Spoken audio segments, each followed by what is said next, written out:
All right, guys, it's time for the Next Level Guy Show, a men's interview, interest, and improvement-focused podcast featuring interviews with the greats from all industries to help you better your life.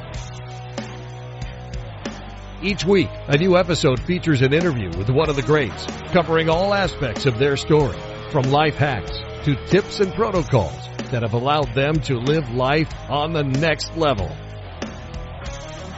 We then highlight concrete action steps that you can use to improve your life.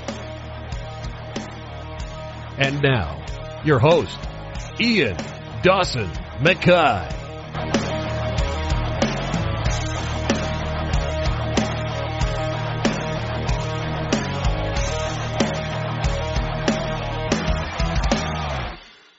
And today's guest is Fred Joyal.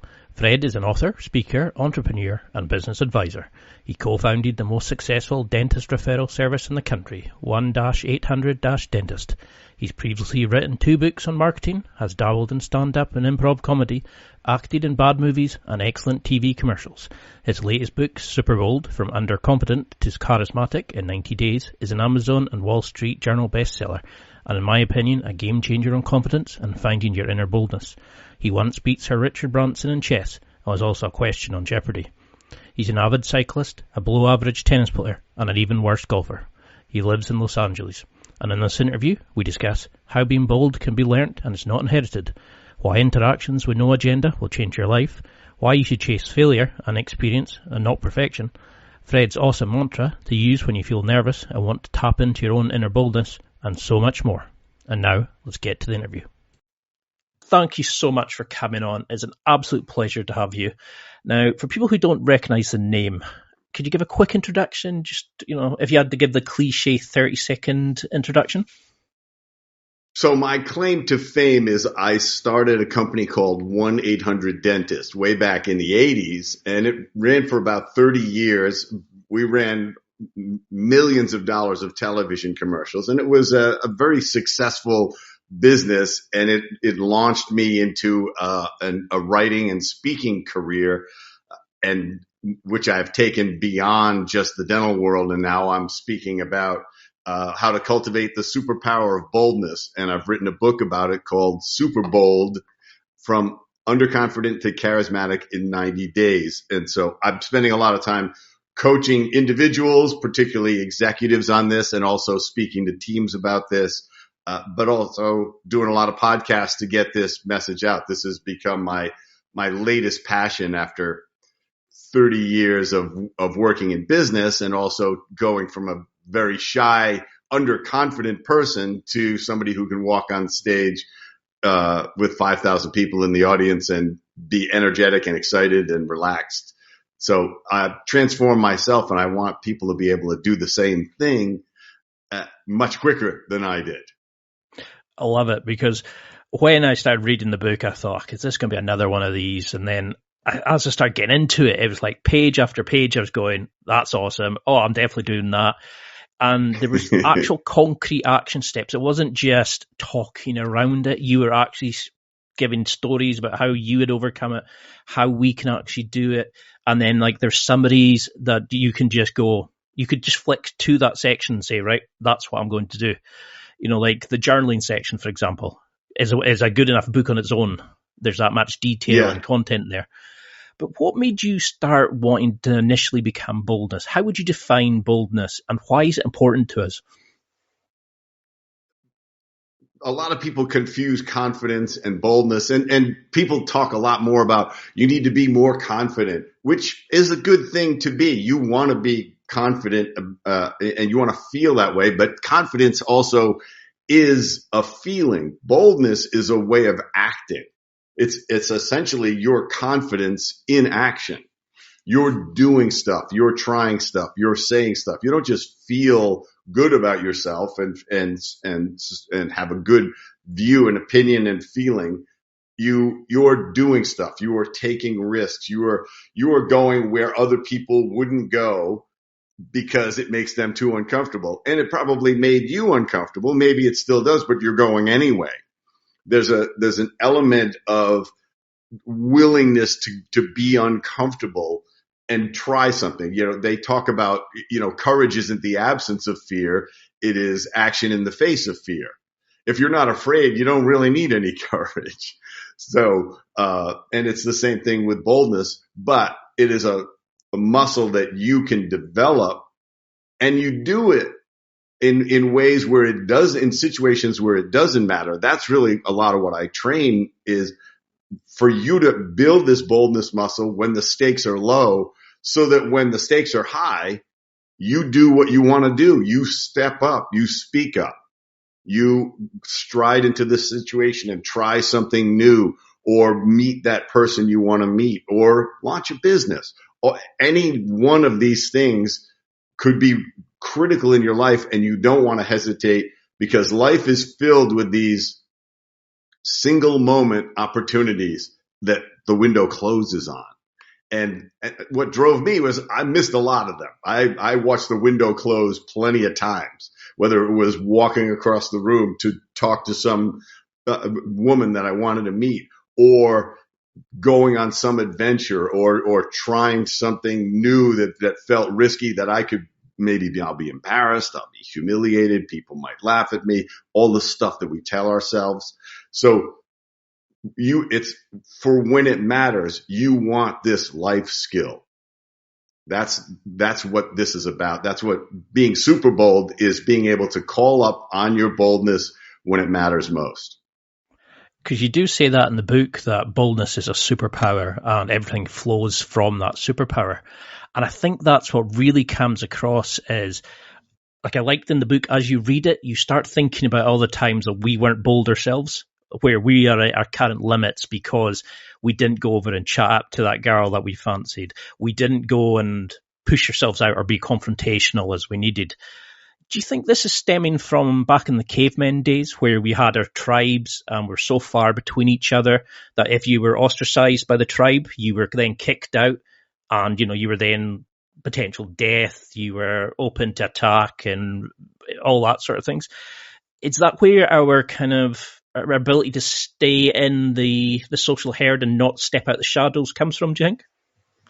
It's very much there. There is a deep primal need to fit in, to save your life. You need to stay as part of the tribe. 100,000 years ago, you got kicked out of the tribe, you died probably within days. So either somebody from some other tribe killed you, or some animal killed you, because you didn't have a tribe to protect you. So it is deep in our programming, and much of that programming we still carry with us. The reality is, we react physically the same way to psychological danger as to physical danger. Our body, our autonomic nervous system does exactly the same thing, which is why we're sweating, we're holding our breath, we're tensing up, our cognitive skills are shut down, our creative skills, because they're not important. We're in danger. So and our body is reacting that way. Now, the danger is, I might be embarrassed instead of something's going to eat me. So it's a big difference, but the body's doing the same thing, and we freeze. We hesitate. We're in fight, flight, or freeze mode. Most of the time we're fleeing, or, in social situations, we freeze or we flee. We don't fight that much. But the body's doing that because it's supposed to. And you have to reinterpret the situation as not dangerous and train yourself to tolerate the danger. Just like the hunters were 100,000 years ago, were afraid, but they developed a tolerance for the fear so that they could go out and hunt for the tribe and feed them. So it's very deep in us. And people also, they train their children in this. Don't stand out. Don't be a show off. Don't draw attention to yourself. These are very powerful messages that are repeated over and over again.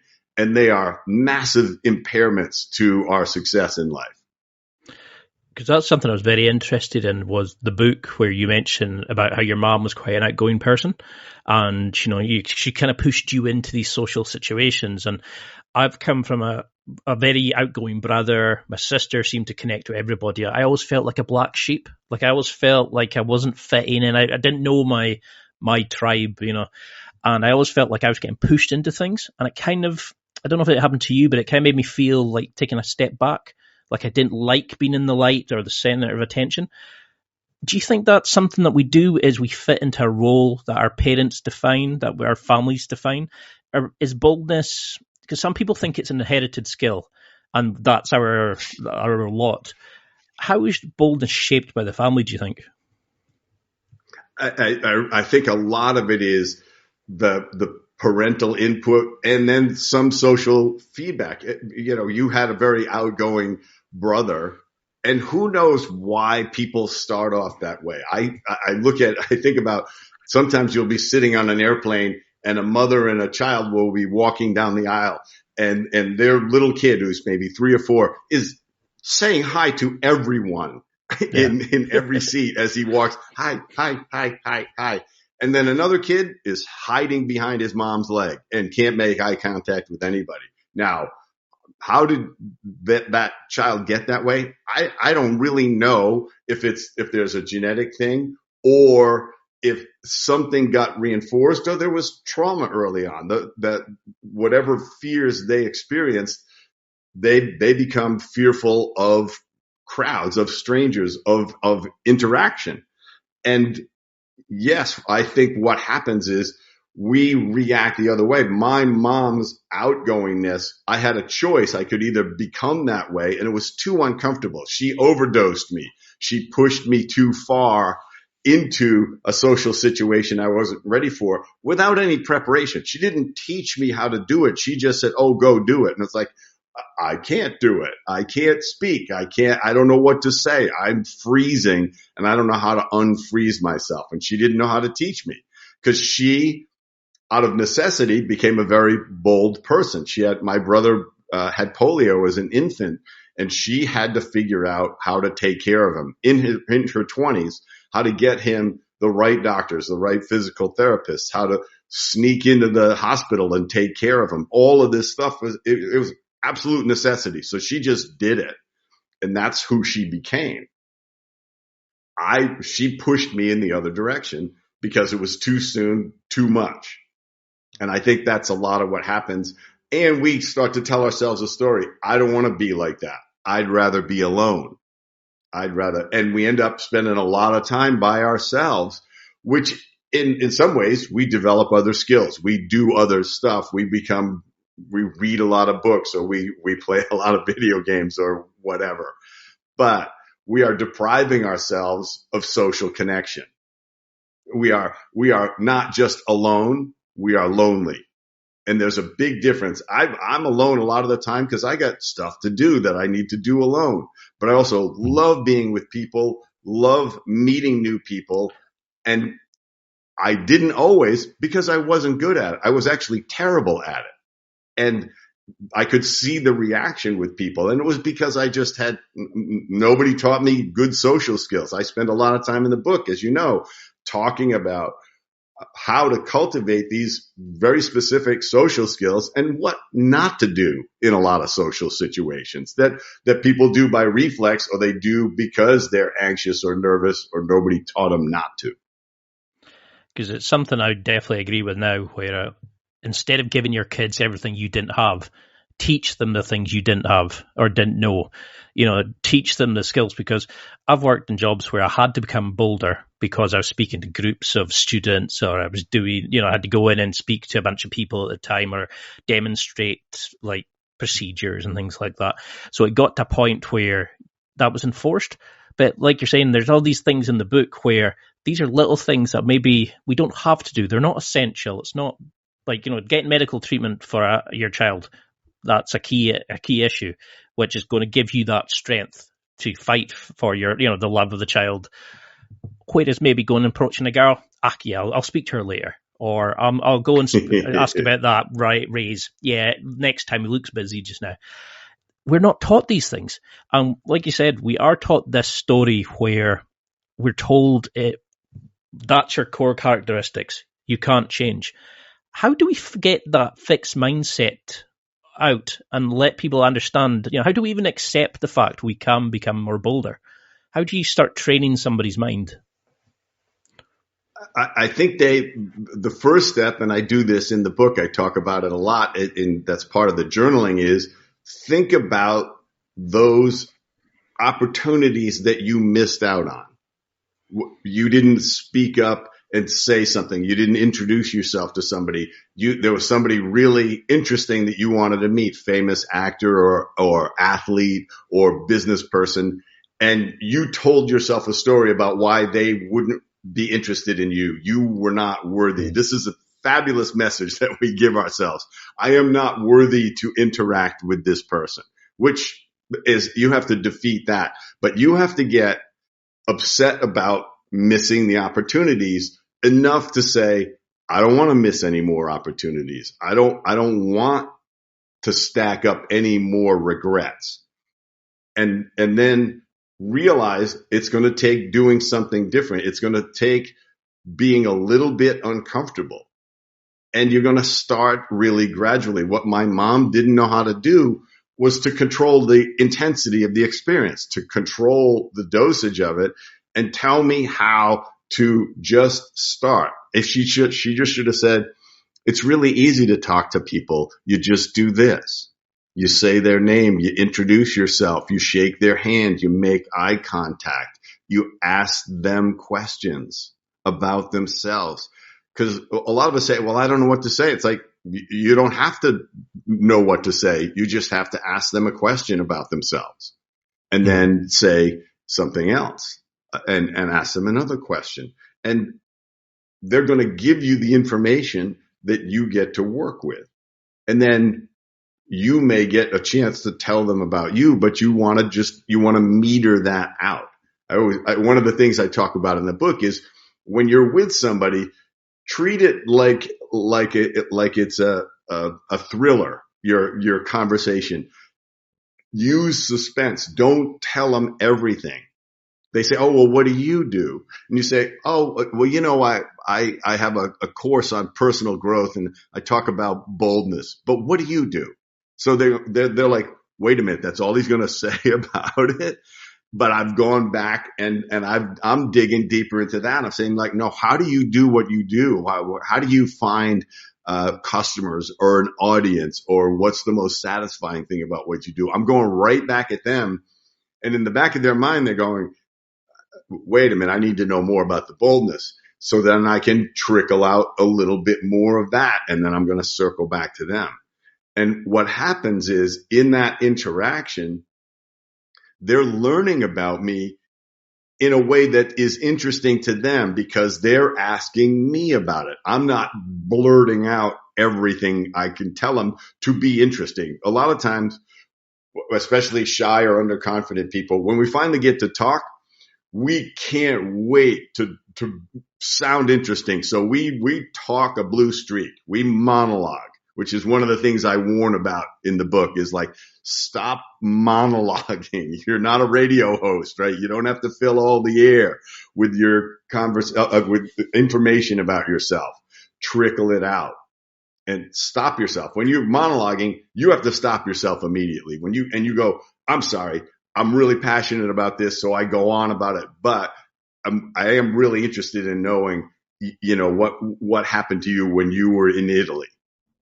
And you get off yourself, and they go, oh, he's pretty self-aware that he knew he was really going off, but he didn't trap me.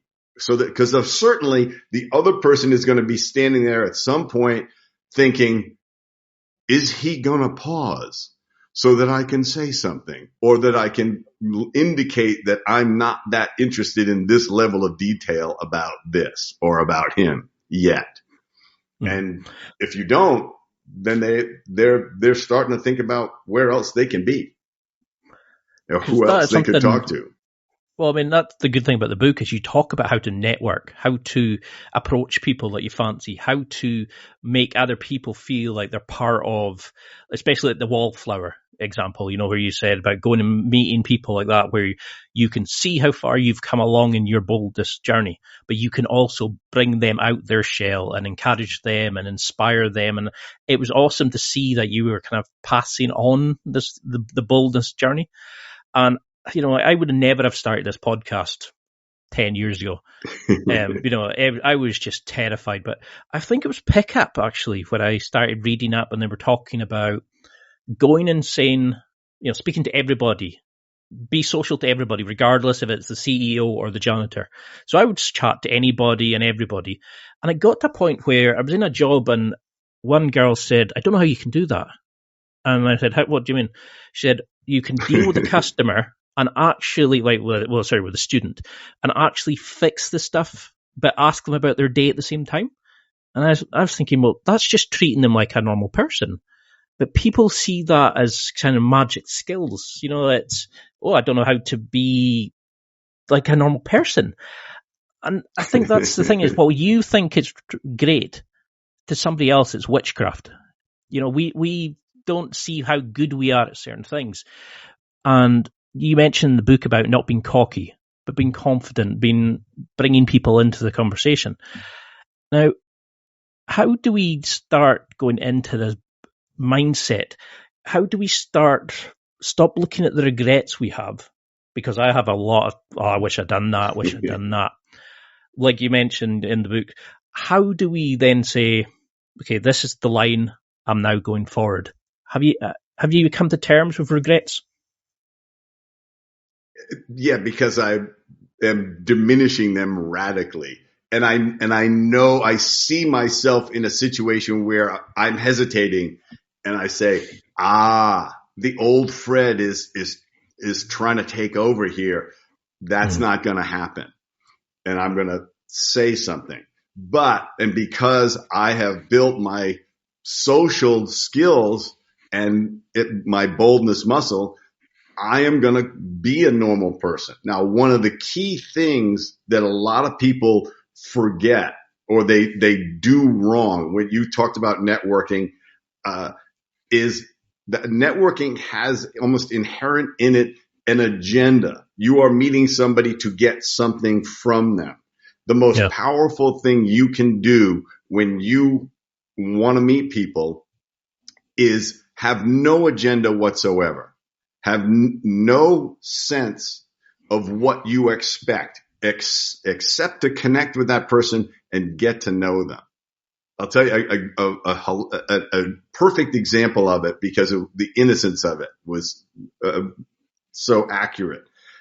I got in my building in the elevator, and then the floor, it stopped on another floor, and a woman and her daughter got in, and the girl had a nice little bicycle and her funny little helmet. So I told her, I love your unicorn helmet. She goes, oh, thank you. And I said, do you want to push my floor? Because kids love to push the elevator buttons. So she says, oh, yeah, what floor? I said 4. And so she pushes 4, and then she pushes 5, which is their floor. And then she says, oh, you're only 1 floor away from us. We can come up and visit sometime. And I thought, and it was just delightful. And I said, oh, yes, you can meet my cat. Well, what's your cat's name? Cookie. Oh, that's funny. She had no agenda but was totally open about, hey, we can come up and visit sometime. You live 1 floor above. She had no outcome except we could play together.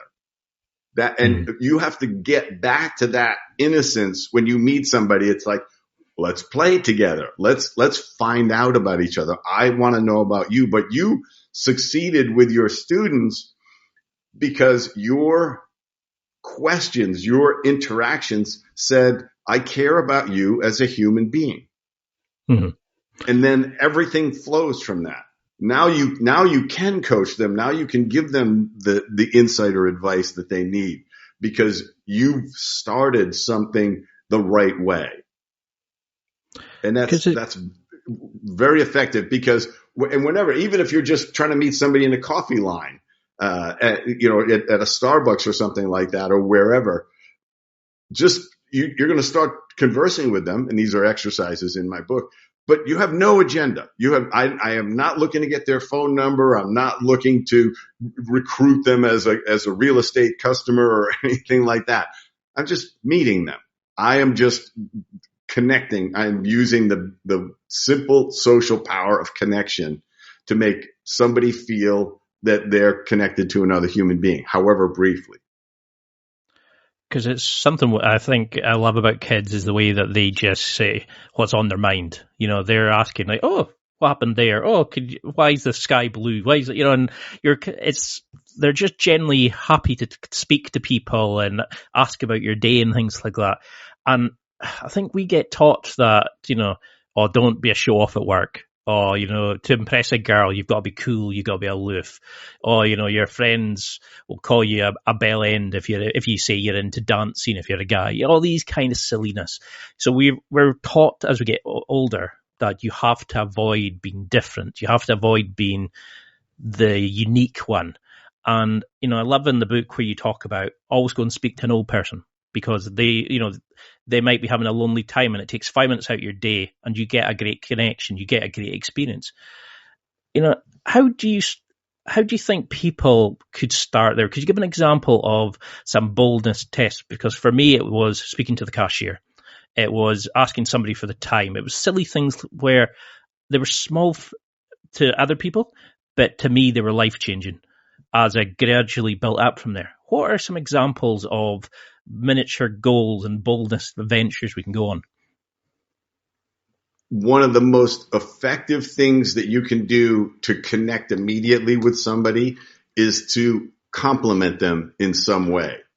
And I'm constantly telling you, you know, you're grown up now, talk to strangers, talk to them all the time, everywhere you possibly can.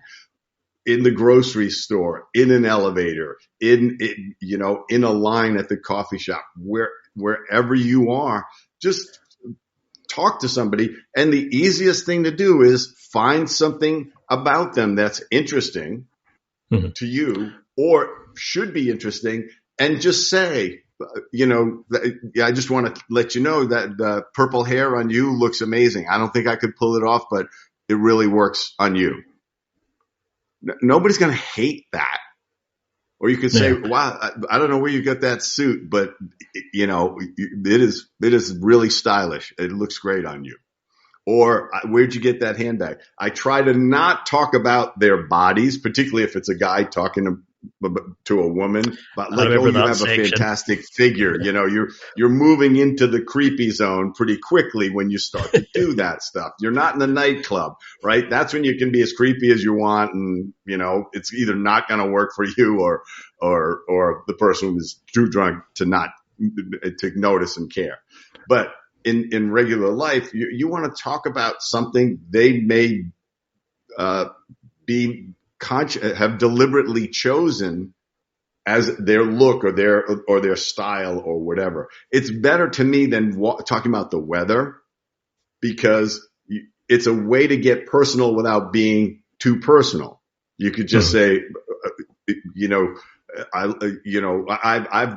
love talking to people in elevators. So I've gotten an elevator and two women will come in and they'll be all dressed up, and I'll just say, you guys look amazing. And this looks like a big night ahead for you. I have no agenda. I'm not trying to get their phone number. I'm just passing it. They get all dressed up. You think they don't want somebody to notice? And as long as I'm not venturing into creepy, I'm asking, I'm offering something nice to them about how they look. And it could turn into something, somebody's wearing this unusual outfit. I actually saw this woman the other night. She was in a bar and she was dressed very wildly for the bar. It was a really fun, playful outfit. And I just said, you look amazing. I mean, we ended up having a 20-minute conversation. I wasn't looking to meet her. I have a girlfriend. I wasn't trying to pick her up, and because of that, she felt completely safe talking to me. But it was all because I acknowledged that she had made some effort to look really unique. And I wanted her to know that it was working for me. It was fun. that what she was doing. Now, other people in the bar may say, what is she doing? She's a show off. Why is she dressed like that? Whatever. It's like, why are you worried about that? What she is not worried about is what other people think. This is what bold people have mastered, is they don't get hung up on the opinions of strangers. And that's a powerful, powerful place to be. And it takes a long time to let it go. It certainly is. And I think that's what comes across with, there's a great bit in the book where you talk about the difference between creepy and confident, and the difference between like being bold and being, yeah, I'm great, I do this, I do that, and when to talk about yourself and how to talk about yourself. You break it down beautifully into what's cockiness, about what's actual boldness, what's true boldness, and what's you try to force it through. But for people who are maybe listening going, yeah, that's very great being able to say that, but that would be terrifying me. You tell a story about how you had asked for a dishwashing job and you just asked for it. And you said, you don't know quite what made you ask for it, but it just came out of you. What do you think that was? What was the initial step? How do we find that initial thing that says, I don't want this for the rest of my life, I'm going to step out, and you just do something that completely surprises you? How do we make that initial first step? That there's a moment, and really what you want to do is there have to be times in your life where you did speak up, or you stepped out of your shell, or you did something, however briefly, but you don't know how to do it again because you don't know why you did it that time. But what happened is you somehow said, this is safe enough to say that I'm going to try it, even though it feels risky. It's not so risky.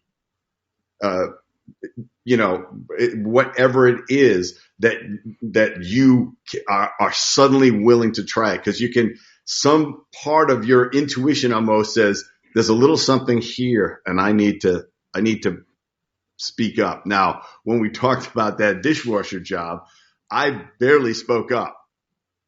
The guy, just to give the story from the book, I was 14 years old. I was hanging around in a pool hall, and this guy came in looking for somebody else he said, where's this kid? I need this kid. And people said, he's not here. And he said, that damn kid, he's supposed to be washing dishes for me tonight. And I'm sitting over in the corner, and I just said meekly, I'll work. Because I wanted some money. I had I was broke at 14. My parents didn't have money to give me an allowance. I was hanging around the pool hall because it was public. It was a boys club. And he just looked at me and went, who said that? Did you say that?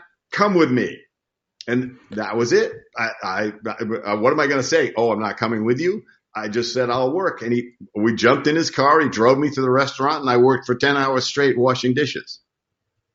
And from that, speaking up, his son became my best friend. It became a waiter job, then a bartending job, all the way through college because of that moment of speaking up.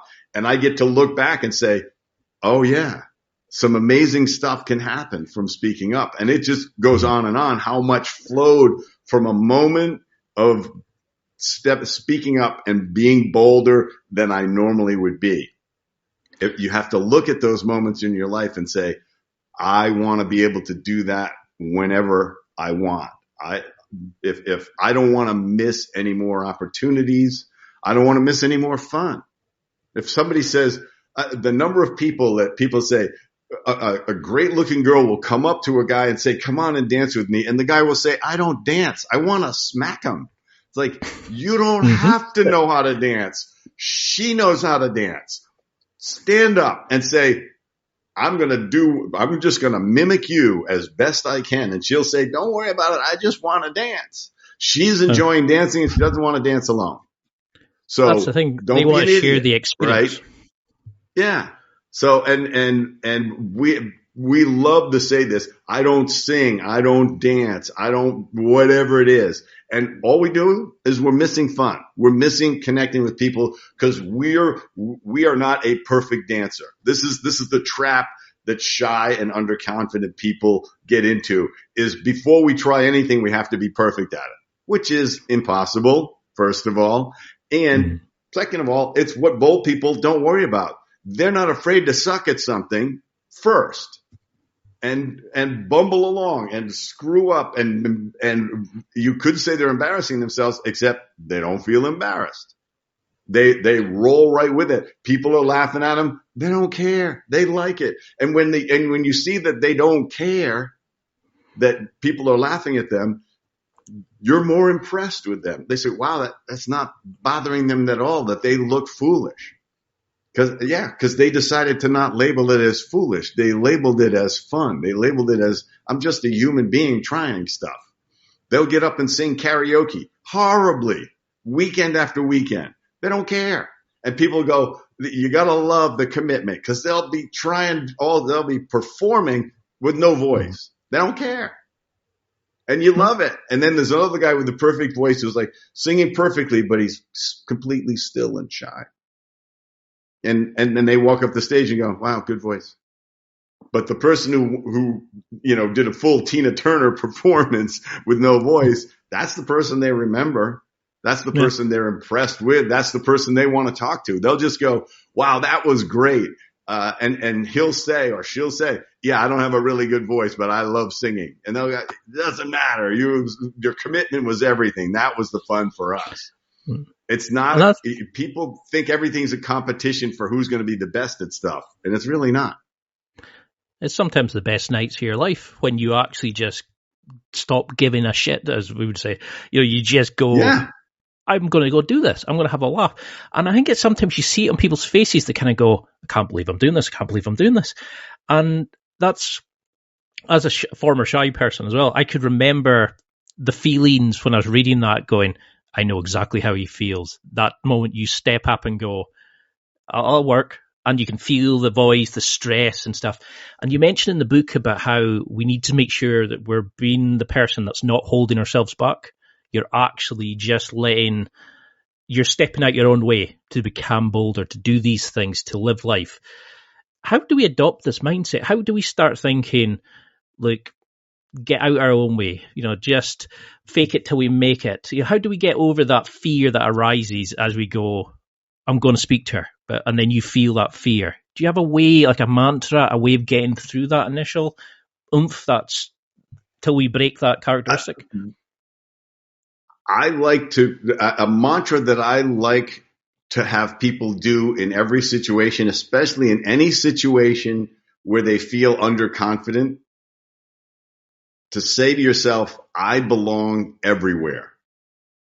Wherever I am, I belong here. Simply because you're a human being. It could be, I've been in rooms with billionaires. Everybody makes way more money and is way more successful than I am.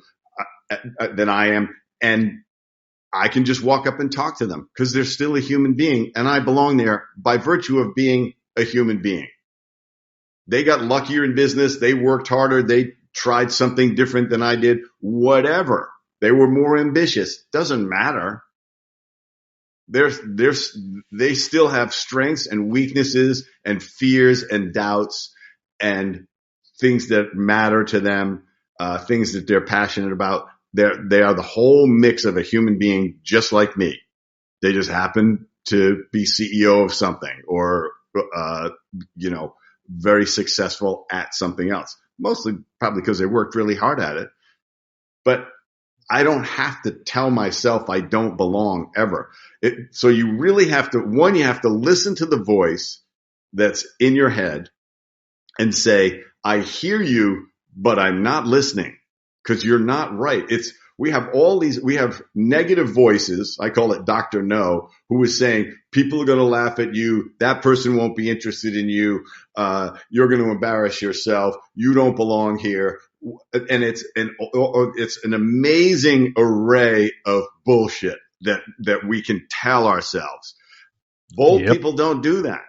They hear it, but they don't listen. They ignore it and they say, yeah, that's interesting, but I'm not going to stop me. The main thing that we do as hesitant and underconfident people is we are the one who stops us, not anybody else. What bold people know is that if you don't stop yourself 99% of the time, things are going to go your way or you're going to discover something new. But nothing bad is going to happen. We have this terror of something bad is going to happen. Oh, if I get up and dance, something bad is going to happen. Like what? Oh, well, people will laugh at me. What people? Those people. Do you know them? No. Why do you care about their opinion? Well, and you're stuck because you don't have an answer. Why you care about a stranger's opinion of you? Do they know? Because you need the insight to say, they don't know you. So why do you care? Because you say, just look at yourself. You look at people, you'll walk around a room or you'll be somewhere and you'll see somebody by the way they're dressed or the way they cut their hair or anything, and you'll have an opinion about them. I've learned that I'm wrong about 92% of the time if I actually get to meet the person, because my first judgment is totally superficial based on all my biases from my whole life. I told people, oh yeah, they're obnoxious. I'll come up with something, right? Really attractive women are aloof. Are they all aloof?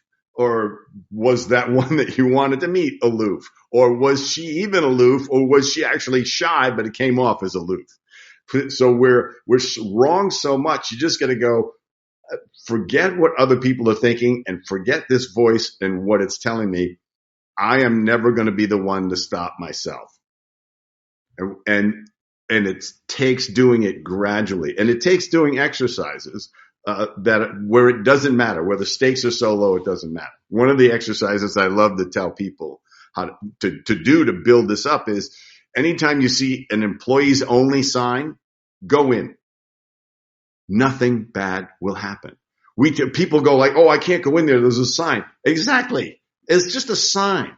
It's not against the law to walk into a room where it says employees only.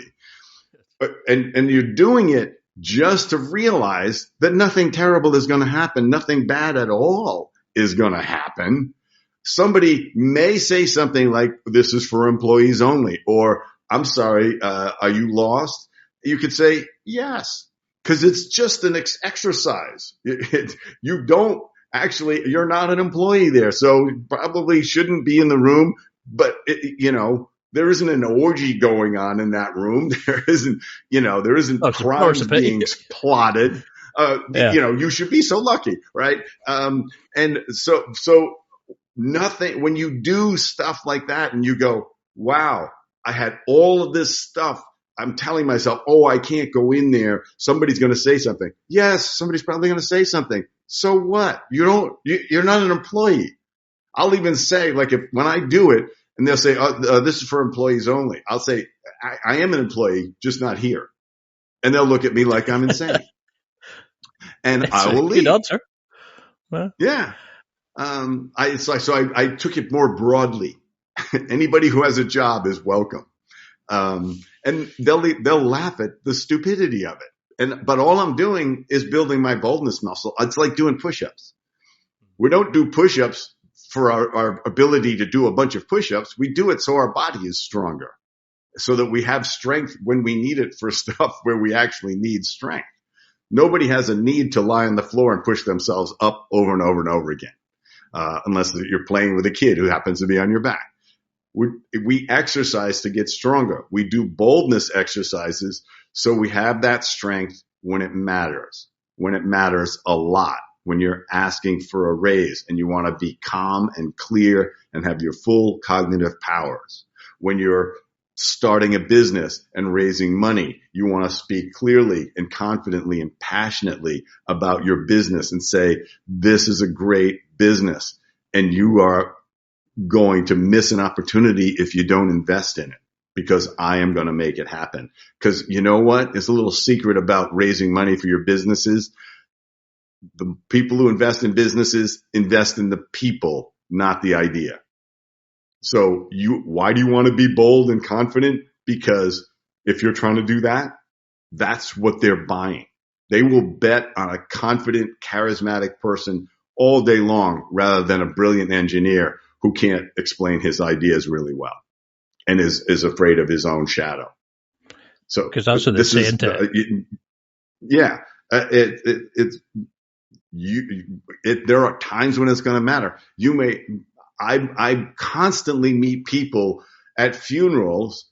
Not that I'm going to funerals constantly, but at funerals, and they say, "Oh, I'm not comfortable speaking in front of people, or I hate speaking in front of." They love to say, "I hate public speaking." Many people love to say this. They define themselves as, "Oh, I don't like to speak in front of people. I hate that." And I say, well, hate's a pretty strong word. And, this is your best friend who passed away and you're not going to get up and say something.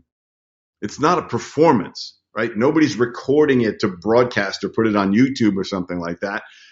This is your one chance to stand up and say how you feel about this person and what they meant to you.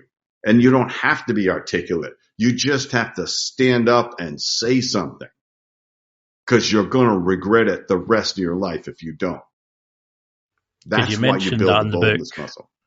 Yeah, about giving a eulogy to your you watch your cousin give a eulogy and you thought it was an amazing thing and you wanted to be able to do that. And I've said that to people. You're not thinking you're going to change your life by just going up and speaking to the cashier or something like that, but you're making yourself a bit bolder, when then that gives you that little bit extra. Like it's a new version of you. It's your expansion of your comfort zone to start from. And then the next time you do a bold thing, you're jumping off from the new point, not from your current point. And then you're expanding again and again and again.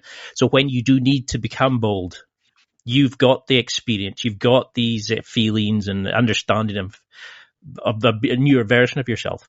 And that's what I really liked about the book, was you really took it from a point of, you didn't just say, "Oh, well, become bolder, everything becomes rosy." You actually went back and said, there will be events that you hate about yourself, cringe-worthy events. And you talk about how we look at them and derive different meanings from them, to understand it differently, to stop letting them hold ourselves back. Could you go into a little bit about that? Because that was an amazing kind of eye-opener when I read that part. To stop making... I mean, you want to be able to let those go and say, look, we're all on a path.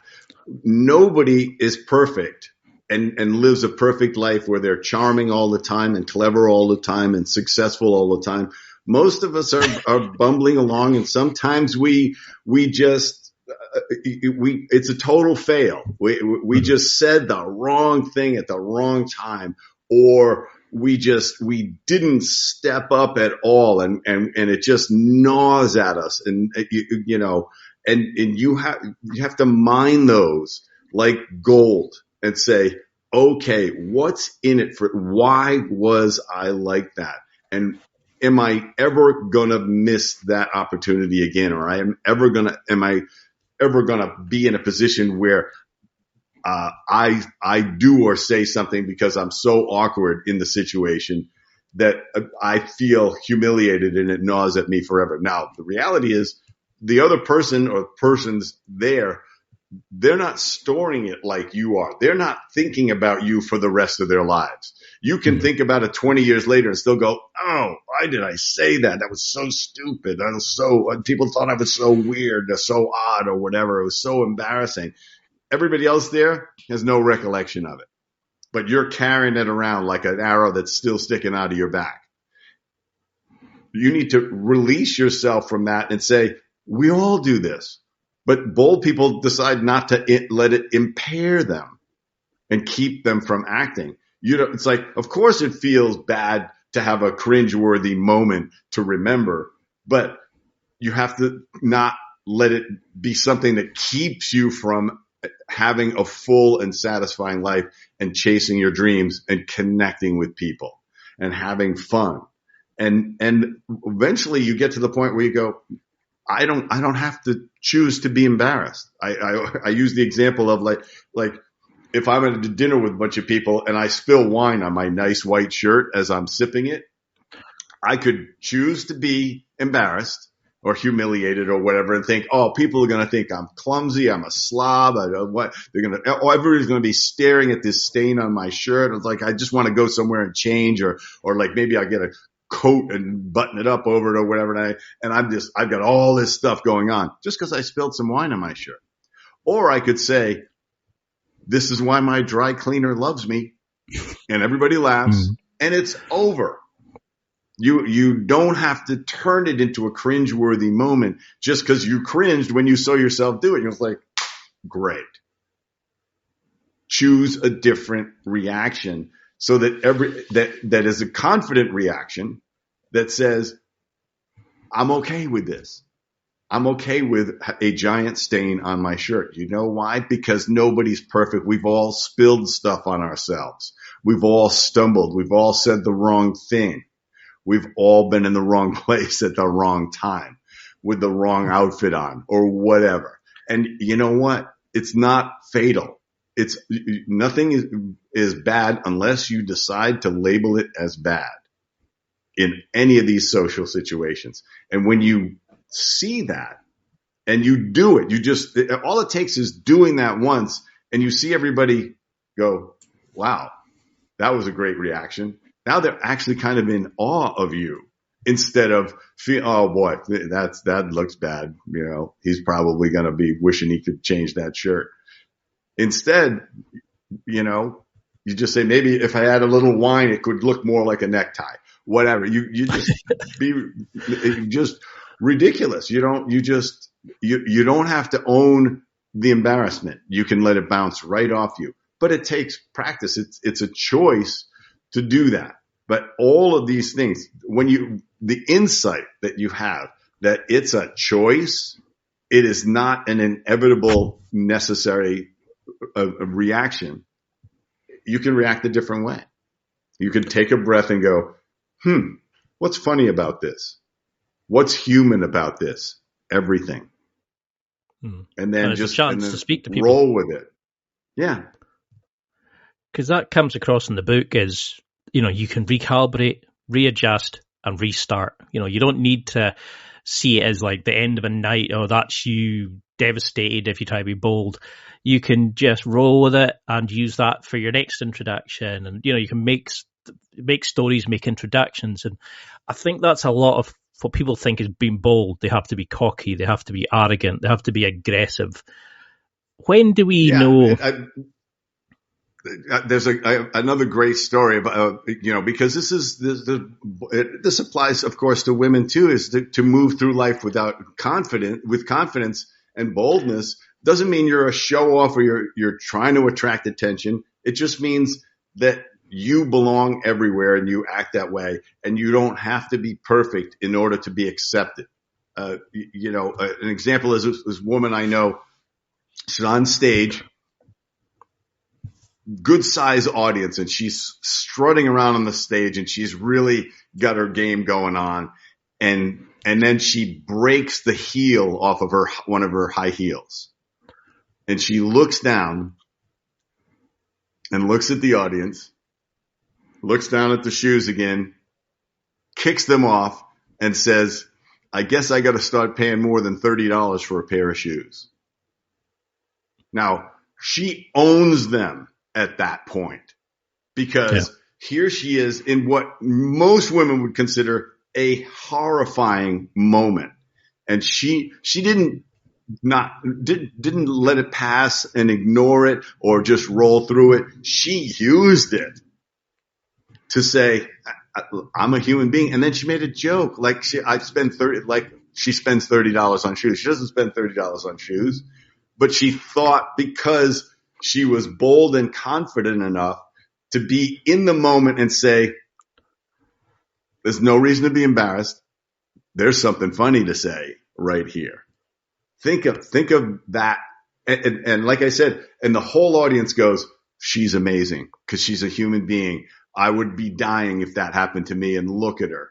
She just laughs it off. She makes us laugh. I love that. I love it's powerful. It's time for a quick break. There are millions of potential products to buy, so how do you know which ones are worth your hard-earned money? Simple. You go to nextlevelguy.com/affiliates and explore those that will transform and improve your life. You'll find deals, listener exclusives, and special offers with some great companies. Recommendations are 100% honest and only on items Ian has tried or believes in. The companies showcased will make you a better man in all areas of your life. Simply go to nextlevelguy.com/affiliates and level up.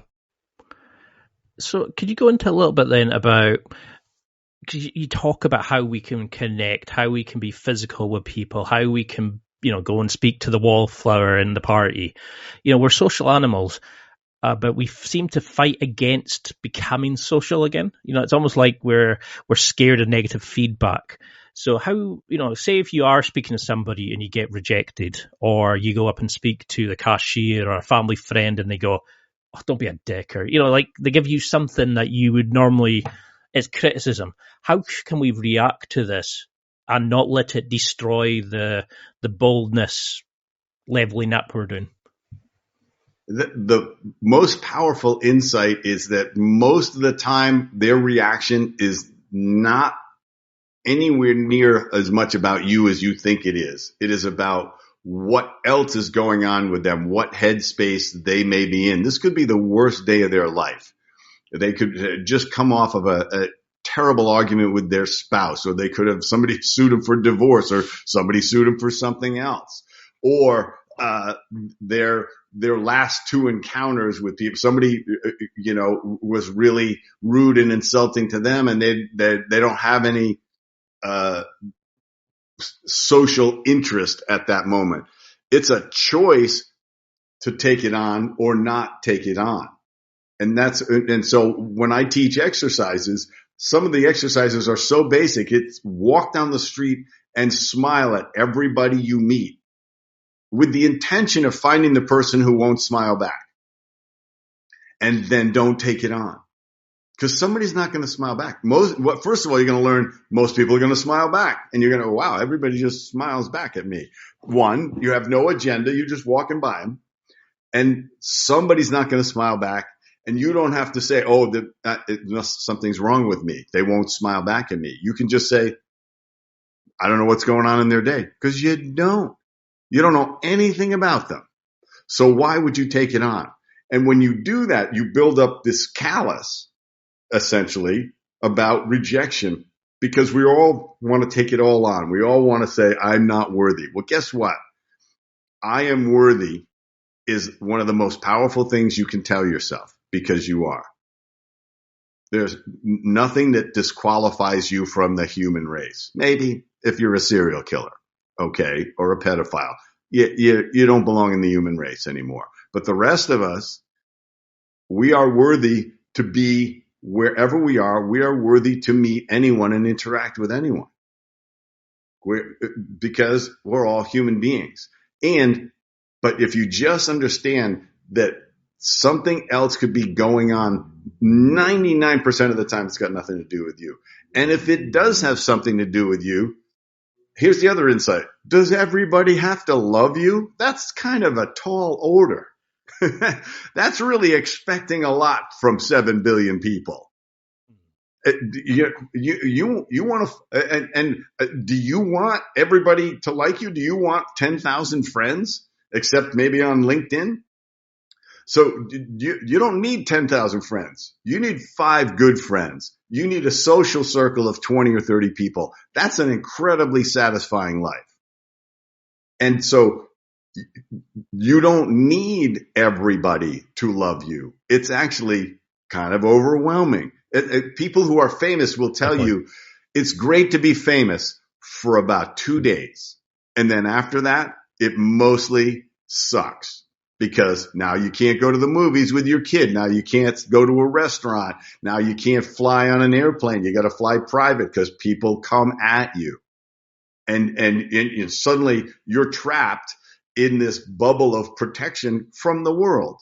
And you remember being able to just walk around like a normal person. So it's important to understand that you don't need everybody or want everybody to love you and like you and want to be with you. That's an overwhelming life. But you want the people that you really want to attract in your life. And the only way you find that out, it's, dating is the same way. The only way you find out who you want to be with is by dating as many of the wrong people as possible to go, well, I definitely don't want that. I sure thought I did, but I absolutely don't want somebody like that. I thought that was the most important thing. It was the most irritating thing. And then eventually you narrow it down and develop that skill to say, oh, I'm starting to resonate with this person. And, you either they become a really good friend, or they become a business partner, or they become somebody you date and maybe marry and have a long relationship with. You're not looking for 1,000 people. You're looking for your tribe. To be able to find those people that you do resonate with. You're trying to find your tribe. My tribe's pretty big because I resonate with a lot of people and I move in a lot of different social circles. But I have that inner circle of people that would do anything for me and I would do anything for them. And they are precious to me because I can be myself with them. And that's all we're trying to do. That's what boldness is you can be yourself everywhere because you belong everywhere and you're worthy and you deserve to be wherever you want to be. I love that. I mean, that all through that, I was thinking of the times I've been to parties and thinking, oh, I would love to go and approach that girl, but I want them to have her friends laugh, or I want to do this, I want to do that, and then it's like, I should be thinking, would I ever see these people again? Nah. Are they going to remember about it if they pass me in the street? Nah. Is somebody going to take the mick out of me? Yeah, I mean, I've been blazing drunk and made a fool of myself before and had people joke about it. Did it ruin my life? No. I just got on, it was just, I made a joke of it and it became like, let's go to the next topic. We make this thing up into our head that it's the end of the world, when a lot of times it's just people feeling nervous themselves. They want something to talk about, so they pick on somebody else rather than deflect it back at themselves. And that's what I love about the book. So how do we then realize, how do we interact with people? How do we network? How do we go into meetings, remove people from pedestals? How do we, stop thinking about what we're doing and use the power of honesty and candor, like you mentioned in the book? How can we connect deeply, physically, and actually make connections that people remember? I teach this in the book, which is a very specific skill, social skill, fabulous thing. I learned it much too late in life, but it's how to make somebody feel like the most important person in the room. Mm-hmm. And it's really simple how you do it, but people fail at it all the time. And you look at them and you introduce yourself, you say hi to them, you stay completely focused on them, and you're listening to learn, not listening to reply. Really powerful. And instead of offering stuff to them, don't feel like you have to be clever, don't feel like you have to be funny. Nice is a perfectly good way to start. Courteous. I would really like to meet you. You seem like a really interesting person. My name's Fred. Are they going to say, get away? If they do, you should probably get away because they're in a different headspace than you want to interact with. You don't have to take it on. But 99% of the time, they're going to say, oh, I'm Angela. I'm Frank or whatever. Nice to meet you. And then ask open-ended questions. Don't ask yes or no questions. Don't say how you doing, because that's not a question. That's a good. How you doing? That's a little ping pong that goes nowhere. You want to say, how did you get to meet the host? What's the most interesting thing that happened to you this week? What's the most interesting place you went to last year? Huge open-ended question. and they're going to start talking about something, and they're going to go, oh, most interesting thing this week. I hadn't really thought about that, but you know what? The reality is, my ex-wife called me up and said, you know what? I need a huge favor from you, and I'll do anything you want. I need you to take the kids next week. And she'd never been that nice about it before. And all of a sudden this person is just, cause you made them think about what was interesting about last week. And they go like, wow, that was like a turning point in our post-marriage relationship. And you go, and then you say, yeah, that's really interesting. And instead of the real trick here is don't reply with your story that's similar to that. That's the reflex, is go, oh yeah, me and my ex, we're still fighting all the time. She toilet papers my house twice a week, and it's like, you don't need to tell your story yet. What you need to do is say, how do you think you got that way? The parenthetical, the subtext of your conversation with them is, tell me more about yourself. Tell me more. That's how you're thinking. How can I get them to tell me more? What can I ask? And you may just say, tell me more about that. Tell me more about the trip to Rome. It sounds fascinating. And they'll go, oh yeah, but I had no idea how good the espresso was going to be. I didn't even like coffee till I went to Rome. And now I'm addicted to it because I took my first shot of espresso, and I was having twice as much fun in Rome because of it. Whatever the heck they say. Now, and you could have a conversation. And so now you're listening to them. You're focused only on them. You never look away. You never look at who might be more interesting to talk to, because people can tell when you've focused your eyes on something else. So you never do it. You never break away. You stay with them. You listen. You ask questions.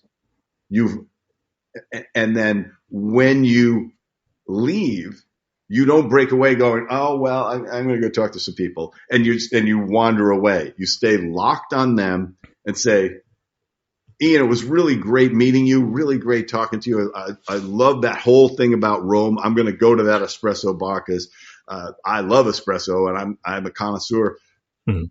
I want to talk to a couple other people, but it was really great to meet you. And I look forward to running into you again sometime. And then you walk away.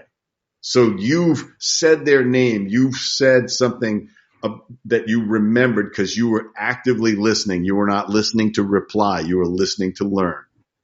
When you do that, and then maybe the next time you see them, you remember them and remember something about them, they will think you're the most fascinating person in the room. And you may have told them nothing about yourself because you've been asking them to tell you more about themselves. And you can even go around the room and start to interview people. Now you go find the wallflower, start to talk to her. They're easy to find because they're looking at the record collection or the books. And while the rest of the people are standing around, and they're making no eye contact with everyone. And you just go up and say, hi, I'm Ian. You seem really interesting. I'd really love to meet you. Now they go like, why does he think I'm interesting? But they don't care that you do think they're interesting. They like the idea that you might suspect that they're interesting. Hmm. And you suspect that they're interesting because they're studying the books or whatever the hell it is.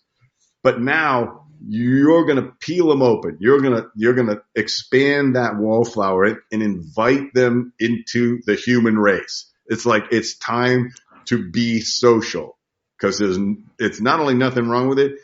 We're all wired this way. We all need this. And then you're going to talk to them and say, you know who you need to meet? You need to meet Fred. Okay. He's actually written a couple of books. I think you'd be really interested in hearing about some of his books. Come on over. He's talking to a couple of people, but I'm just going to bring you in. We're going to interrupt him. I want to introduce you, because he'd be really interested in talking to you. You could do that through an entire gathering event. You'd meet 20 or 30 people, know a lot about all of them, and they'd all remember you. and they would know almost nothing about you, except that you introduced them and remembered this about them and remembered people's names and all of that stuff. And it all becomes possible because you built your boldness muscle so that you don't forget their name because you're so nervous just talking to them. You think of the right things to say and you remember stuff because your brain is working, because you've learned to be relaxed while you're being social. This is a powerful life skill.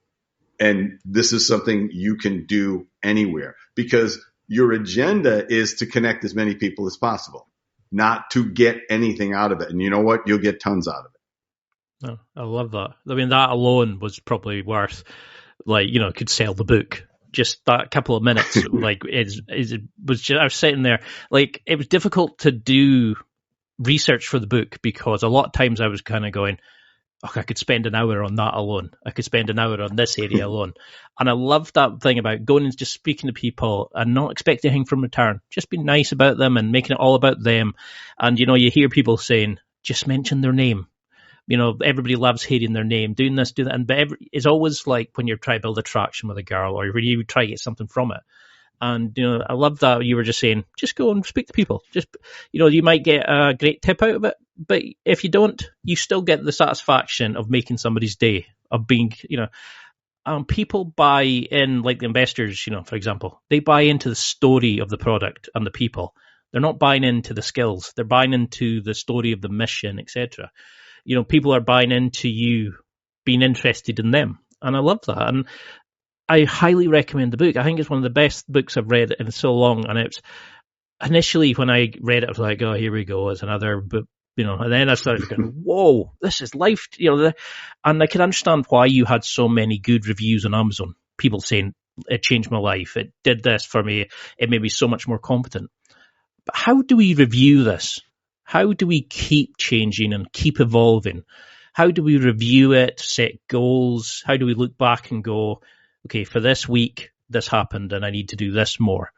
How do we need to take it that serious? Or do we just keep building and building? I would take it that absolutely. I mean, one of the things in the book that I talk about that's critical as a life skill is if you want to change something that's important to you, you have to work at it every day.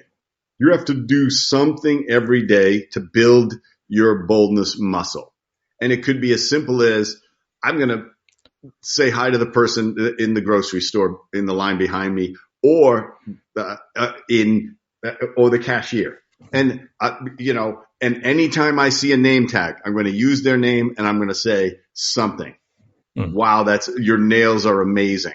That must have taken hours to do. Oh, well, it's worth it. I love them, but you're saying their name, Cynthia, your nails are fantastic. You did a drive-by compliment.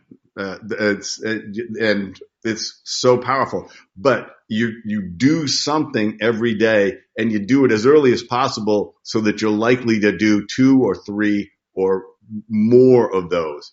But here's what happens with and it's important to understand the neuroscience behind it, is that our brains change all our lives. They used to think the brain stopped changing at around 20 years old.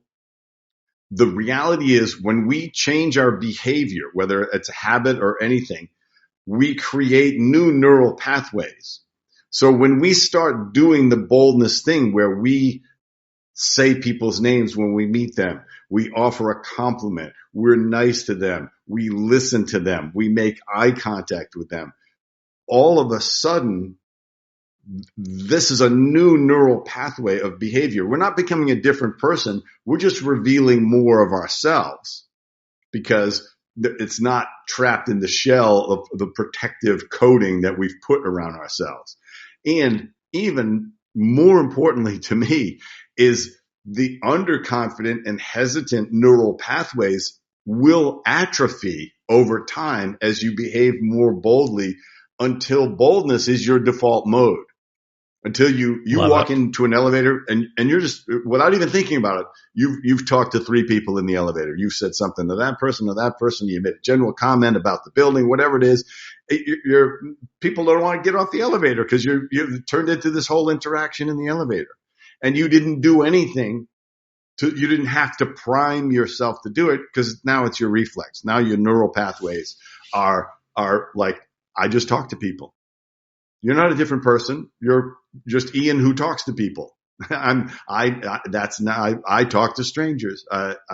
And when you do stuff every day, it aggregates. It aggregates in your neural pathways, but it aggregates to something bigger.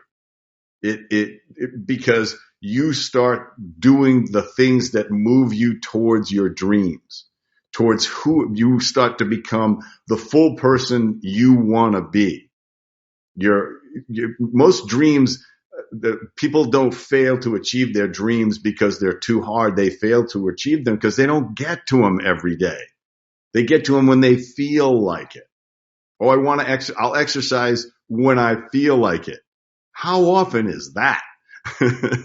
Until Very you rare. start exercising every day. You know who feels like it? People who exercise every day. They got to go for a run. They go 2 days without a run. They start to go bonkers.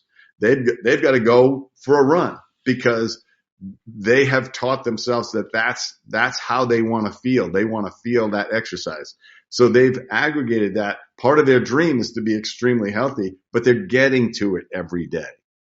And that what happens when you don't get to something that is your dream is a month goes by, and then a year goes by, and then 10 years goes by. What happens when you get to something every day, however briefly, it aggregates. So at the end of the year, you kind of aggregated something. Let's say you were trying to write a book.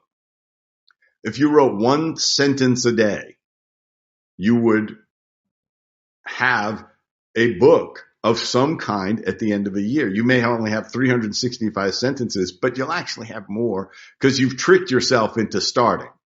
Like I said, you do a boldness exercise early in the day, kind of feel good about it. You want another shot of that. So you do it again. All of a sudden you've done 5 exercises a day to the point where they're not exercises anymore. This is your modus operandi. This is how you behave. And because it feeds you. Every bold act that you do is a positive reinforcement. The world is going to feed you something back and you're going to like it. And it's, you're going to get dopamine. You're going to get a serotonin response from these things. And it's going to become, I want to feel this way. I want to act this way. And I don't need to listen to the voice that says, oh, you might fail at this, or you might be embarrassed, or they might laugh at you, and they may not think you're interesting. And you're starting to go, I am worthy of moving through the world because I belong everywhere, wherever I go, wherever I want to be. That's where I belong. I love that. It's do it every day. That's the game. That can be life-changing, just that alone, never mind all the other great stuff you have in the book. And that's something I like from this podcast. It's improve yourself 1% every day in one part of your life. Doesn't matter what it is, just before you know it, you're 365% better in yourself in some way at the end of the year. And a lot of time, it's like they say, you go to the gym, and if you don't feel like it, do one set of one exercise. And that you get that wee sort of endorphin feeling. So you do another one, and then you maybe go do another exercise, and you maybe try something you haven't done before. And before you know it, you've done an amazing workout and you feel great. And like you said, it then spirals into the next one, and you have the confidence to go and be bolder somewhere else. And it can be life changing. And I think we just need to get our own way. Like you said, stop being the person that holds yourselves back. Just go and do this every day. So you do mention in the book about writing about not just what we're going to do in our goals, but what we're not going to do. Having what we're not going to accept in our life. Could you give some examples of what people have said to you about what they're not going to accept? What kind of things should we be going forward going, that's not acceptable for my, I'm not going to hold myself back. I'm not going to let the girl that I might be my future wife walk away. What kind of things should we be not accepting from ourselves? any sort of it goes back to that worthiness. Whenever you hear the voice that you can interpret, it says, wow, that sounds like Fred. It sounds like you think I'm not worthy, that I'm not worthy to talk to this attractive woman. I'm not worthy of asking for a raise. I'm not worthy to start a business. When you hear that, the voice is there. There's a self-protective voice, and half the time it's an echo of your parents who don't want you to get hurt. So they do all this terrible messaging to you. Don't do that. You're going to be embarrassed. People are going to laugh at you. Don't be a show off, whatever. They've got all of this stuff because they don't want you. Some of them are really terrible. It's like, don't fall in love. You're going to get hurt. Like there are parents who can transmit this message because they're not in love with their spouse and their life hurts. So they transmit that either by their actions or their words. So you have to shut all that out. What you don't want to do is ignore the moments where you miss the opportunity. Because that's information for you. You say, why did I stop myself? We don't want to be the one who stops ourselves, but we want to notice when we did it and wow, I hesitated. Why did I hesitate? What was the story I told myself? Is that true? We want to stop telling ourselves, listening to what we know is not true, that to just say, could that really be true? Oh, they're all going to laugh at me. All of them? Because that is like every single person who witnesses this is going to laugh at you. I mean, but think how many times people say those actual words. Everyone's going to laugh at me. And you just say, you realize what you just said is, it couldn't possibly be true. So you want to stop and say, could it possibly be true? And if it's not, why am I listening?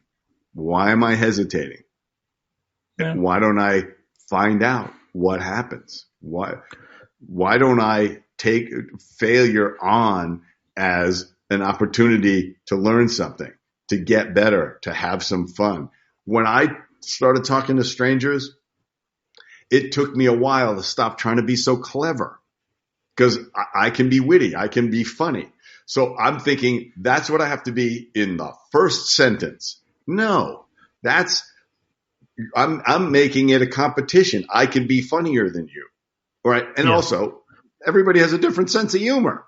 They could think I'm obnoxious or, or sarcastic or whatever, any of those things. Instead, just be nice, be courteous, and then gently reveal your humor once you have a sense of theirs. You don't want to connect to everybody. No, and you're not going to make everybody laugh. Not everybody's going to get your references. Some people have no sense of humor at all. Some people have an incredibly dark sense of humor. It's like you can't get too dark for them. They're going to laugh at the most horrific thing. So you don't explore that ahead of time, and you don't do the monologuing. As soon as you catch yourself monologuing, you stop yourself. If you're playing top this, like they say something and you say, oh yeah, when I was in Rome, I saw the Rolling Stones at the Coliseum and then I went backstage, and it's like, they don't have anything to compare to that story. So it becomes a competition to who's got the better story. That doesn't endear you to anybody. And so don't do it. Don't play top this in a conversation. Go, even if you've got something more to add to it, you don't have to add to it. You don't have to correct people. When they say, oh, I was in the Philadelphia, which is the capital of Pennsylvania, as everyone knows. You don't have to go, actually, it's Harrisburg. You can just shut up. Because you will never endear anyone to you by correcting them. Not their grammar, not their posture, not their facts. If they say something that's not factual, you say, that's interesting that you say that. I wasn't sure about that. Are you sure about that? Oh yeah, absolutely. Philadelphia is the capital of Pennsylvania. Oh, I know, it was one of the first cities in the world. Yeah. So, but guess what? The fact that you doubted it, but didn't have to correct them, they may start to doubt it. You're not going to fix them by correcting them. Mm-hmm. That's not, when people want advice, when they ask for it. So if you're going to give somebody advice, you can say, would you like a bit of advice? And it's okay if you don't, because, it's just my opinion. And they'll say, no, I would love your advice. Or, I'm fine. Good. Don't give them advice.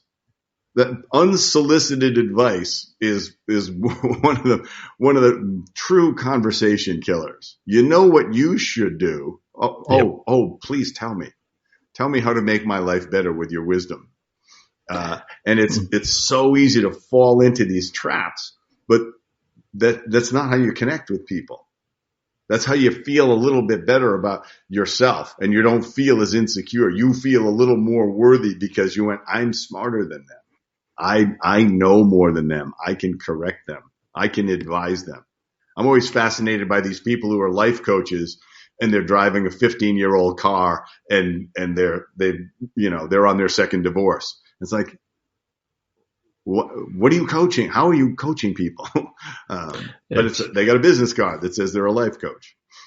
It's that thing, isn't it? So, it's like, as soon as you start comparing yourself to somebody, you're already losing, rather than finding out about them, rather than connecting with them and seeing how, like, finding out more about them and finding out what makes them tick. The second you start saying, oh, well, I did this, I did that, you're thinking you're already losing the battle. It should all, you should be turning it back to them. I mean, I think this book should be like, your book should be something that's read to kids at all ages. And because it's something that they should be taught when they're younger, that to go out and find life. I went to a talk from Jason Carl Fox, and he was a former Special Forces soldier. Now he's an author, motivational speaker, and he does TV work and that. And he said, in the end of it, I really hope you now go out and chase your limits, but I really hope you never find them. And I think that's the thing, is too many people spend life sad, depressed, living in the shadows, living in a shell because they don't want to step out of it. But you say in the book that it's 90 days. Can people really change that much, do you think? Have you got a favourite, reader transformation? Is it a lifelong journey?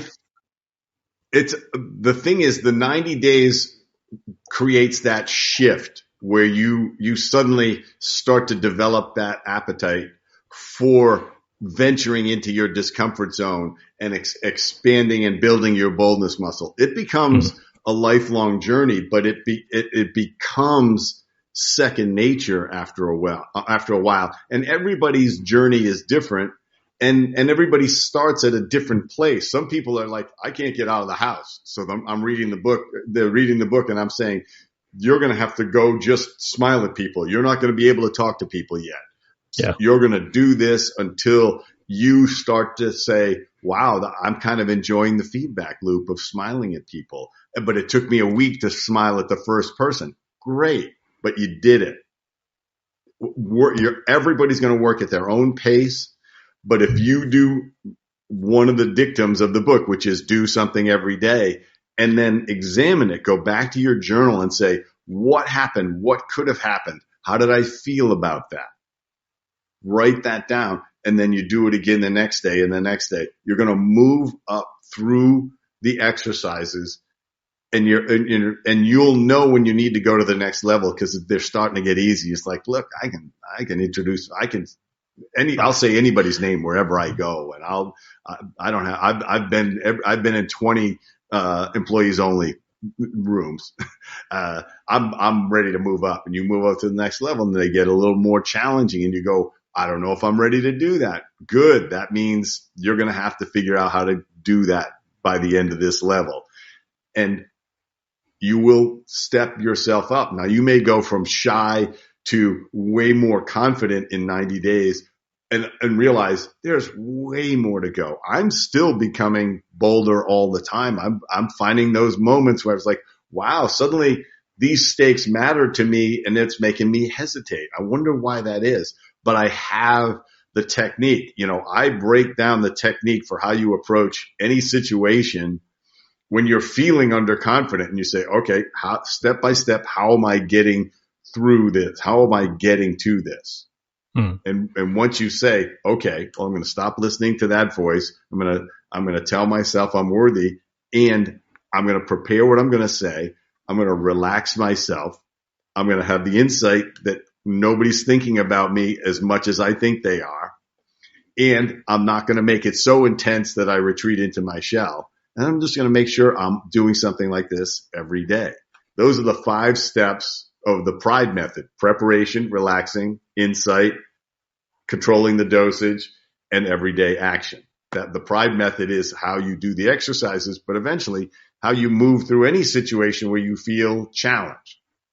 And so the book is about doing stuff. The book is about taking these exercises on and working through them, knowing that if you did it for 90 days, in 90 days, you'll feel completely different about yourself. Your level of confidence, your social skills, all of those things will be so enhanced that you can't imagine not wanting to keep working on that forever until this is just your boldness muscle is super powerful and you never miss opportunities. Because now you know what to do when you miss an opportunity. You go, why? Why did I hesitate? Now I get to examine it so that it doesn't. I embrace the pain of the hesitation and say, yes, I am. And maybe you turn around and fix it. You just say, I should have talked to that person, and I wandered away, and then somebody else started talking to him, and I missed that opportunity. And you say, I will stand here and wait until they're alone again, and then I'm going to walk over and talk to them. And because you went, I hesitated, and I don't like it, and I'm not doing it anymore. And you'll get better and better and better, and life will get richer, and the real you will come out to the world, and you will be perceived as charismatic eventually because you're confident in every situation. That draws people in when they see that, when they see that you're confident and you're comfortable and you act like you belong wherever you are, people are drawn to that. That's all charisma is you just feel confident in every situation. And you act on it, and people are just pulled into that. It's totally learnable. I learned it. I was not people. The reason I put the word charismatic in the subhead is people tell me I am that. I never thought of myself as that, and people started telling me that in the past few years. They said, "Wow, you're extremely charismatic," and I went, "Me?" and oh yeah, do you not see what's happening when you are with people and you're in a room or you're in front of a room and stuff like that? I said, well, I guess that is what's happening. And I really started to understand it from a humble standpoint. I don't use it to just like, everybody should know me. I do it. I do it because I want to connect with people. My boldness is all about acting with integrity as well. It is not about taking advantage of people. It's not about manipulating people. It's about bringing my full me out to the world, never missing an opportunity, and really deeply connecting with the people I want to connect with. I'm blown away at the quality and the depth and the passion you have about it. I think we're only just touching the surface. So I think we have to do a round 2 at some point and really get into this, because I think we could talk about this for days. We're both I'm very interested in this, and you have such passion for this. But for people who are listening and thinking, right, great, I want to do something, I want to go and achieve things, what would you set them as homework for the next couple of weeks? What would you say to them? What do you want them to take from this interview as a go home message, a kind of, here's your homework for the next chapter of your life? So step 1, and I mentioned it before, is talk to a stranger every day. Find a way to say something, use their name, compliment them. Do that once a day for a week and think about how it feels and how they reacted to that. And know that you're going to bumble it maybe the first time. You're not going to come up with a compliment that they responded to necessarily. You're trying to get good at it. And it's where it's a stranger. It's a grocery clerk. It's the barista. Do something like this. When I get a Starbucks coffee, I'll get a nice latte, and the barista will hand it to me, and I'll sip it, and then I'll come back and I'll say, "Excuse me," and I'll give a little bit of that tone, and they'll go, "Oh no, it's not. There's a complaint," and because that's what people do. That's who's coming back to them, and I'll say, "Angela, this was absolutely perfect. Thank you." And what did I do? How many people? She makes 200 of these a day or 500. Who the heck knows? And the only person that talks to her about it is the person who's got it's not right. And so I reversed it, and her expectation was so low that I got to do this incredibly elevated thing. Just start doing stuff like that every day, every single day. And actually make a little journal, make a note of it. You're going to want to buy my book and learn how to do all the exercises, learn the other communication skills and interactive social skills that I talk about in the book as well. And you're going to want to do the exercises and understand how the Pride method works and all of that. And then you're going to get the book, and then you're going to go into action. But just do that for a week and absorb how it feels, how different it is, and how you won't want to go a day without doing a drive-by compliment. It just will be. I love that way of looking at it. Climbing into bed and you go like, I got to call somebody and compliment. I love that approach, like of always making the other person better, leaving the other person better than you left them. You know, always looking to make it about them, and it's like that kind of, you know. I mean, imagine she'll remember you for the rest of her life. That person like going, "Oh, not another complaint," and it's you going, "This is awesome, thank you. You know, you made my day." And just a wee joke, a wee compliment will probably make her have a better day. And then she goes interact with more people. It just makes the world a better place. So until we can get around to organised and really get into it, what do you want people to follow? You know, how do you want them to use the book? How do you want them to follow you on social media and get in touch and see this amazing work and come to the events you're doing? It's a perfect time to share your social media links as well. Yeah, so the book is available on Amazon in a hardcover, Audible with me reading it, and Kindle in the digital form. So there's 3 ways that you can read it. If you read it in some sort of digital form or listening to it, you can go to my website, fredjoyal.com, and download the exercises so that you can have a physical copy of the exercises. Because if you're listening to the book, you're going, these are all these exercises. I got to start doing them. So you need a hard copy, so you can always get that from my website as a downloaded PDF. You can also download the first chapter of the book for free on my website. So that's the easiest way. Now I do keynotes for businesses. If you want to grow your team and let's say you got a sales force or a customer service force or whatever, and talk about this. I coach CEOs. I have 3 or 4 of them that I coach, and I could do a couple more because a lot of CEOs know they got some confidence issues or blind spots in their social skills. I coach them too. And so eventually I'm going to do 2-day workshops on Super Bowl, and that will be really fun because then it won't be 90 days. It'll be 2 days that you will come out in a radically different place with a whole different set of behaviors that you're going to be trying, but you're going to feel very differently about yourself. So those will be launched sometime this year. And I'm going to do one and see how it goes, and then refine it, and then launch one a month after that.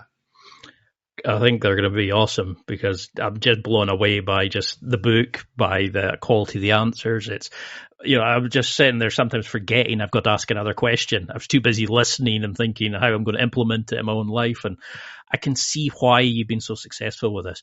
But can you tell people, before you go, just a quick little sort of oversight into how you ended up playing chess with a certain big name person? How did you go from the shy version of yourself to winning? Like you're about, the bio is amazing. Like how did you go from that to beating chess? And how I'll be sharing that story everywhere. But could you mention that story, because I think it's awesome. Yeah, so I was on Necker Island, which is one of the islands he owns in the British Virgin Islands. We're talking about Sir Richard Branson. And I was with a group of business people, and we rent the island for about 30 of us for the day, for the week. And sometimes he's there and sometimes he's not. That's not part of the deal. But he lives on Mosquito Island, which is another island. But if his wife's not around, he bounces in and he hangs out with some of the business people, plays tennis and joins us for a meal occasionally. And so I was playing tennis and I ruptured my Achilles tendon, and I couldn't walk basically. But I called a surgeon in the States, and he said, well, it was the first day of the vacation it happened. He said, there's no reason to come home. He says, it's not healing on its own. You might as well stay there and enjoy the vacation as much as possible. And so I'm sitting there watching people play tennis, and Richard comes by because he's heard about me, that this happened. He goes, oh, this is such a bother that this has happened to you. Do you happen to play chess? Now, I hadn't played chess in 40 years, let's say.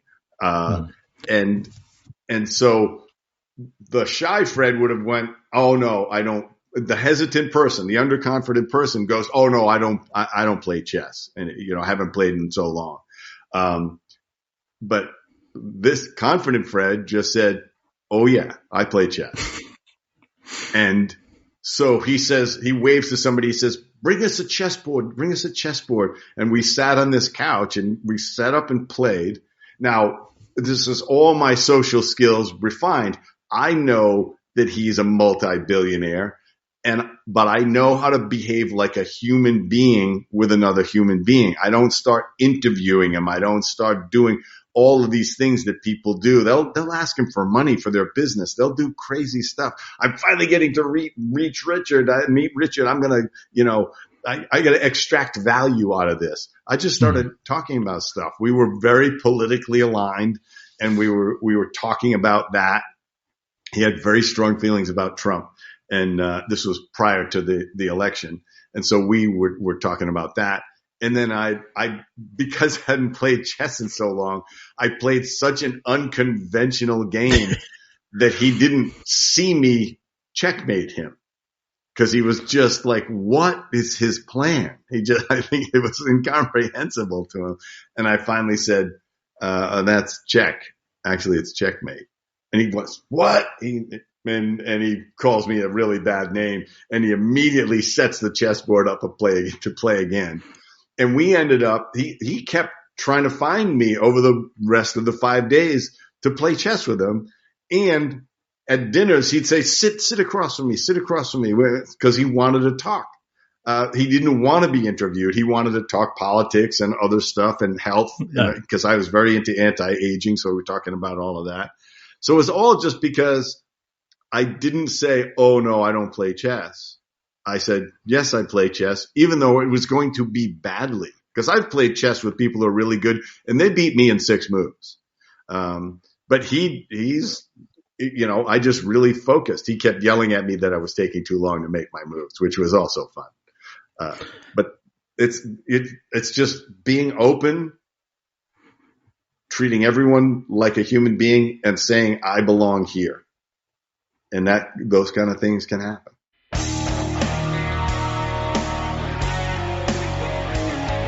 Well, that's it for another week, and thank you for listening. It's now time to take what you've learned and use it to develop and enhance your life with the key points mentioned. Listen, try it, embrace it, use it, and crush it. Now's your time to hit that next level in your life. If you liked this episode, then please leave a comment on the show notes or a review of the show on your podcast platform. Everything helps evolve the show. Until next week, keep seeking the next level in your life.